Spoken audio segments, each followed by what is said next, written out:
Halafang kung saan may masarap tulad ng sotanghon soup na ito, Nagimas!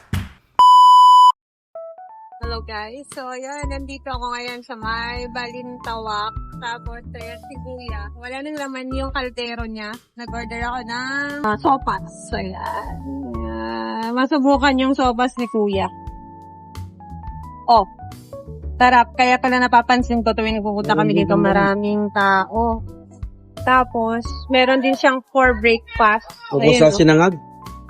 May Ayun sinangag, yan. ubus na. Naubos na rin daw yung sinangag ni Kuya. Ang galing talaga. Ubus na. Ayan.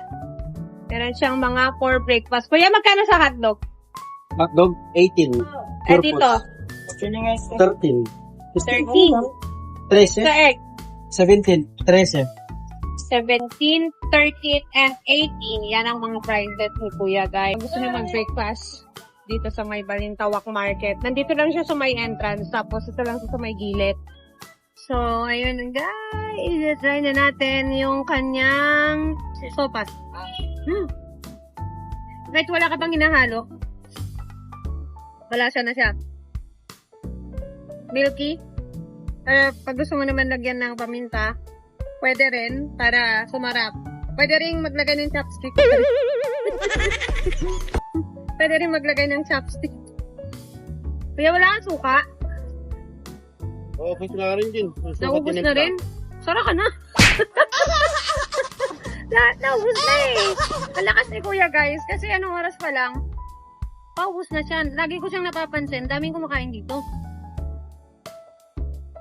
Kuya, ilang taon ka na nagtitinda dito? Ilang taon na ako titinda rito? Oo. Since 2001. Dito ka talaga sa... Dati dun sa loob. Okay. Ganito pa rin ang paninda mo doon. Kanin ulam ako doon. Kanin ulam. Kasi Kanin isip mo na lang dito. Saka mga merenda. Mga champurado, sopas, Mga lugaw. Oh. Pero ang sarap na itong sopas mo, ha?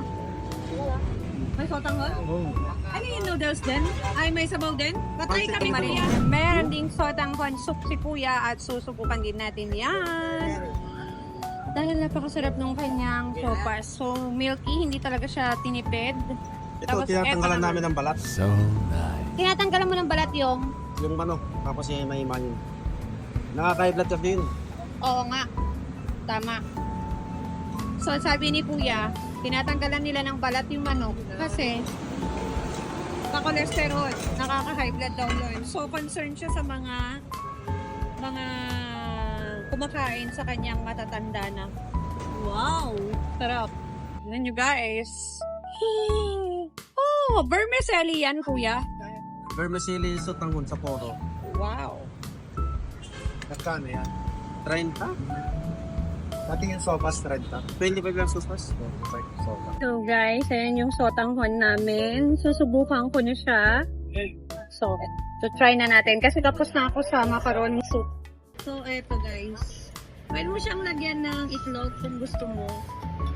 Kasi meron na akong itlog. Sawa na kasi ako sa itlog guys. May itlog na ako dyan eh. Eto.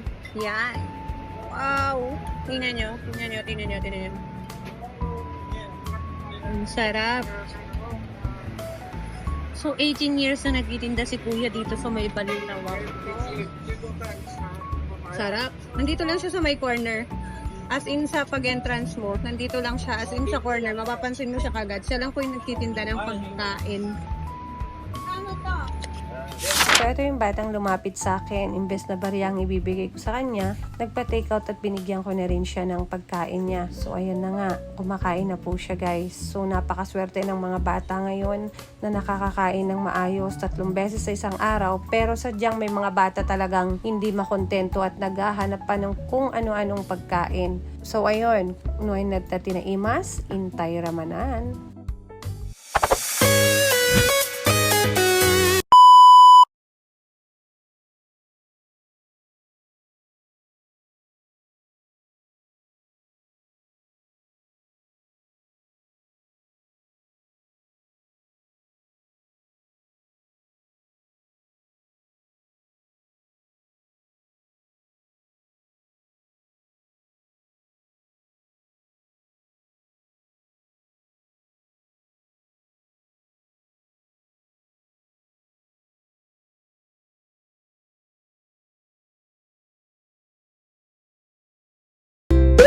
Loida Series Official.